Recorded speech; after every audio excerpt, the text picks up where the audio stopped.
ওয়াল মুফুনা বিআহদিহিম ইযা আহাদু। এরপরে আল্লাহ তাআলা বলতেছেন, কারোর সাথে যদি কোনো অঙ্গীকার করো, ওই অঙ্গীকার, ওই প্রতিশ্রুতি তোমরা রক্ষা করিও।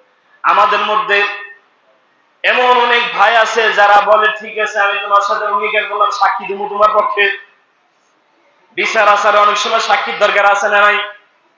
উপস্থিত লোকটা ছিল, লোকটাকে বলল, ভাই আমার পক্ষে একটু সাক্ষী দিস।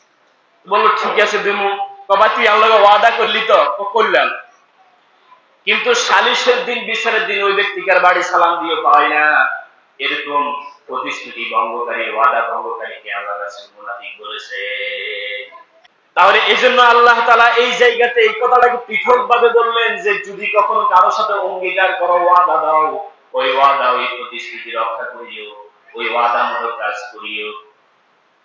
এরপর আল্লাহ তাআলা বলেন, ওয়াস-সাবিরিনা ফিল বাসাই ওয়াদ-দাররা, এবং কষ্ট ক্লেশের সময় ধৈর্য ধারণ করিও। সুবহানাল্লাহ। দুঃখ, কষ্ট, দুঃখ এবং কষ্টের সময়, ক্লেশের সময়, ব্যথার সময়, অসুস্থের সময়, যে কোনো বিপদ আপদে যদি তুমি সম্মুখীন হয়, তাহলে ধৈর্য ধরিও।